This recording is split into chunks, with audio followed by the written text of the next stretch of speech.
हाँ तो बेटा, ध्वनि के बारे में हमने कुछ लक्षण और उसके गुण देखे थे कि आवृत्ति क्या होती है, आवर्तकाल क्या होते हैं, आयाम क्या होते हैं, तीव्रता, इंटेंसिटी, तारत्व, पिच, ये चीज़ें क्या होती है और हमारी ध्वनि को ये कैसे प्रभावित करती है, हमारी ध्वनि के अंदर इनका क्या रोल है, हमने ये देखा था। इसके बाद में हम देखेंगे कि ध्वनियाँ दो प्रकार की होती हैं, एक श्रव्य ध्वनियाँ, एक अश्रव्य ध्वनियाँ।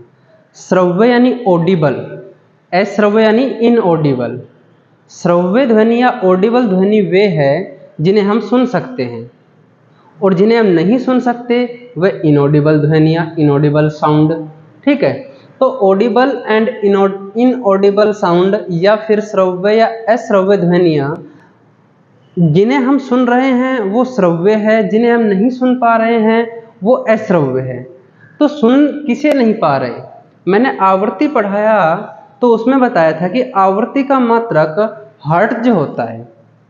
ठीक है, आवृत्ति क्या बताई थी, हर्ट्ज, कंपन करती है, कंपनों की संख्या, कंपन की आवृत्ति, ये चीजें बताई थी। तो देखिए, जो 20 मानने मैंने ये बताया था कि यदि कोई कण 1 सेकंड में 20 कंपन कर रहा है तो उसकी आवृत्ति 20 होती है। ठीक है, तो ऐसे ही तो उसकी आवृत्ति 20 हर्ट्ज होती है। तो जब भी कोई कण 20 हर्ट्ज से अधिक कंपन करता है तो वह ध्वनि हमें सुनाई देती है। 20 हर्ट्ज से कम या फिर 20 जिसकी आवृत्ति 20 हर्ट्ज से कम होती है वह ध्वनियाँ हमें नहीं सुनाई देती, उन्हें हम अश्रव्य ध्वनियाँ कहते हैं। ठीक है, हमारे कान जो है वो 20,000 हर्ट्ज से 20,000 हर्ट्ज तक की ध्वनि को सुन सकते हैं। मतलब यदि कोई कण 1 सेकंड में 20 से अधिक कंपन कर रहा हो और 20,000 से कम कंपन कर रहा हो, या वह ध्वनि जिसकी आवृत्ति 20 हर्ट्ज से 20,000 हर्ट्ज के बीच में होती है, उस ध्वनि को मानव के कान, हमारे कान सुन सकते हैं।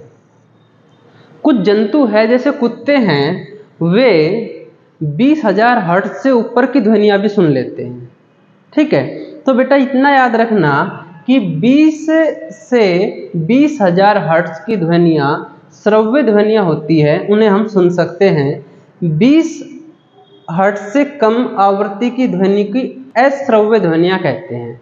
ठीक है, इनऑडिबल साउंड कहते हैं। जिनकी आवृत्ति 20 से कम होती है उन्हें हम इनऑडिबल यानी अश्रव्य ध्वनियाँ कहते हैं, और 20,000 से अधिक होती है उनको भी हम नहीं सुन पाते। जिनकी आवृत्ति 20,000 हर्ट्ज से ज़्यादा होती है उनको भी हम नहीं सुन पाते, उन्हें हम अल्ट्रासाउंड कहते हैं। और अल्ट्रासाउंड का उपयोग चिकित्सा के क्षेत्र में ज़्यादा किया जाता है, जो हमारे शरीर की आंतरिक संरचना को दिखाता है। हम अपने शरीर का जब अल्ट्रासाउंड कराते हैं तो उस अल्ट्रासाउंड में भी ये 20,000 हर्ट्ज से अधिक वाली आवृत्ति की ध्वनियाँ होती है, जिसे हम नहीं सुन सकते। ओके, तो देखिए, मानव के कान 20 हर्ट्ज से 20,000 हर्ट्ज की ध्वनि सुन सकते हैं। 20 हर्ट्ज से कम आवृत्ति की ध्वनि को हम अश्रव्य यानी इनऑडिबल साउंड कहते हैं। 20,000 हर्ट्ज से अधिक आवृत्ति वाली ध्वनि को हम अल्ट्रासाउंड कहते हैं। कुत्ते इन अल्ट्रासाउंड को सुन सकते हैं। ओके बेटा, अब देखिए ध्वनि की प्रबलता, ध्वनि कितनी तेज है या कितनी मंद है, कितनी तेज है या कितनी मंद है, उसकी वॉल्यूम कितनी तेज है या कितनी कम है, यह उसके आयाम पर निर्भर करती है। मैंने ये पिछली वीडियो में बताया था, आयाम पर निर्भर करती है। अब देखिए, यदि ये प्रबलता है, ध्वनि कितनी तेज है या मंद है, यह निर्भर करता है आयाम पर, आयाम पर भी आयाम के वर्ग पर। अब ध्यान देना बेटा कि यदि हम आयाम को 2 गुना कर दें, यदि हम आयाम का मान 2 रखें तो देखिए आयाम हमने 2 कर दिया तो 2 का वर्ग हो जाएगा, 2 का वर्ग यानी 4, तो प्रबलता 4 गुना बढ़ जाएगी। यदि आयाम का मान हम 4 रखें तो 4 का वर्ग, तो प्रबलता 16 गुना बढ़ जाएगी। ध्यान रखना, ये निशान जो है इसे हम समानुपाती का कहते हैं। ये समानुपाती का निशान है। प्रबलता आयाम के वर्ग के समानुपाती होती है। जैसे आवृत्ति का मात्रक हर्ट्ज था, समय टाइम का मात्रक सेकंड है, मिनट है, घंटे हैं, ठीक है, दूरी का मात्रक किलोमीटर, मीटर।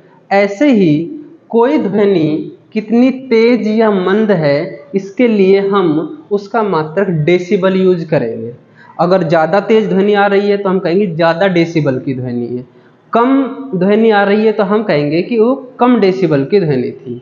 ठीक है, तो देखिए जो हम सांस ले रहे हैं वह सांस सामान्य 10 डेसिबल की ध्वनि उत्पन्न कर रहा है। 10 डेसिबल की ध्वनि। जो हम मंद मंद बोलते हैं, बिल्कुल धीरे धीरे बोलते हैं, वह 30 डेसिबल की ध्वनि है। हम जो सामान्य बातचीत करते हैं वो 60 डेसिबल की ध्वनि है। ऐसे ही जो ट्रैफिक है, जो एकदम बिजी ट्रैफिक होता है, वो 70 डेसिबल की ध्वनि उत्पन्न करता है। और 80 डेसिबल की ध्वनि हमें फैक्ट्रियों से सुनाई देती है। 80 डेसिबल से अधिक ध्वनि जो होती है, अधिक तेज ध्वनि जो होती है 80 से अधिक, उन्हें हम प्रदूषण में काउंट करते हैं, शोर में काउंट करते हैं। कि यदि 80 डेसिबल से अधिक आवृत्ति डेसिबल से 80 डेसिबल से अधिक प्रबलता की ध्वनि है तो उसे हम ध्वनि प्रदूषण कहेंगे, शोर कहेंगे। ठीक है, अब देखिए शोर और संगीत में क्या अंतर है।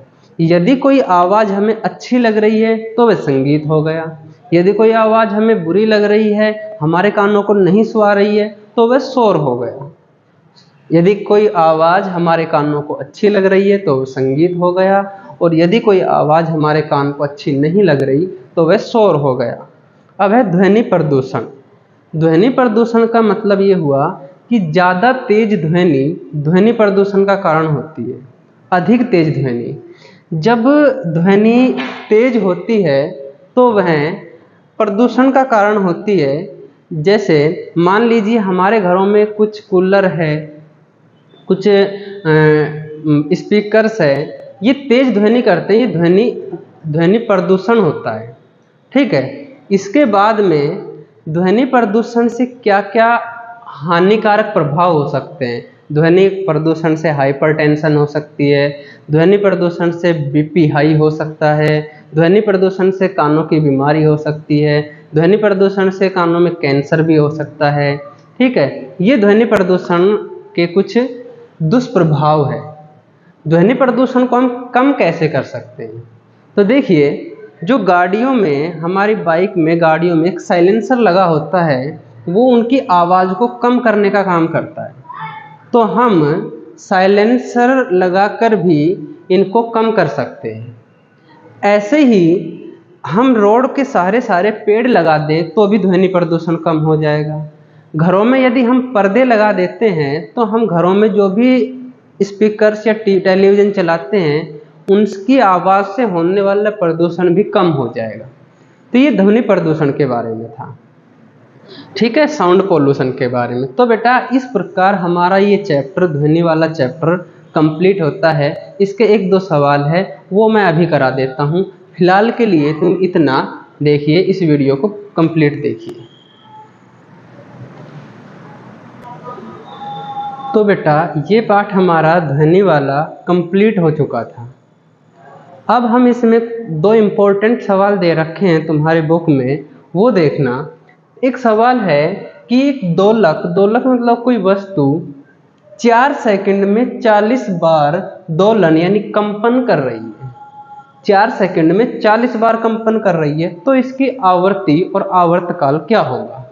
तो देखना, मैंने तुमसे आवृत्ति का फॉर्मूला लिखवाया था, आवृत्ति और आवर्तकाल में संबंध। आवृत्ति मतलब F बराबर 1/, आवर्तकाल,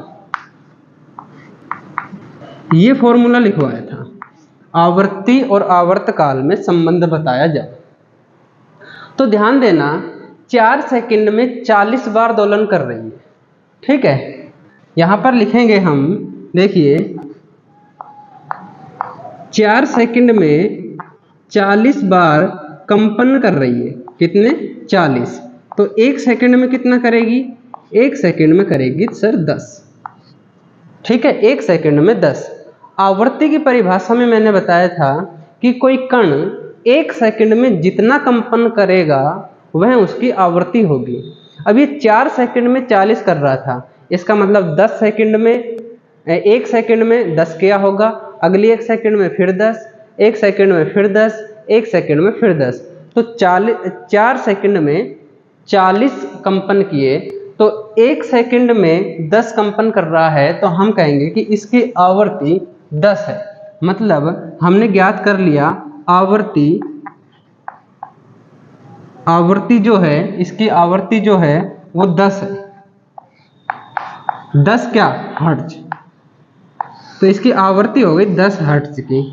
ओके, अब आवर्तकाल और ज्ञात करना है, तो देखिए आवृत्ति 10 है, तो यहां पर हम लिखेंगे 10, ठीक है, बराबर 1 बटा आवर्तकाल,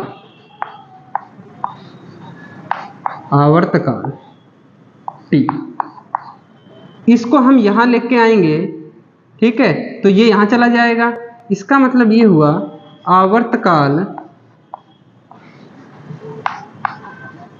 आवर्तकाल बराबर 1/10। जब 1/10 1 में जब 10 का भाग देंगे तो देखिए पॉइंट लगाएंगे 0, 10 एकम 10, तो इसका आंसर आ जाएगा आवर्तकाल 0.1। ऐसे ये सवाल है, एक मच्छर अपने पंख को 1 सेकंड में 500 बार कंपित कर रहा है, कंपन कर रहा है 1 सेकंड में 500 बार, तो इसका आवर्तकाल और आवृत्ति ज्ञात कीजिए।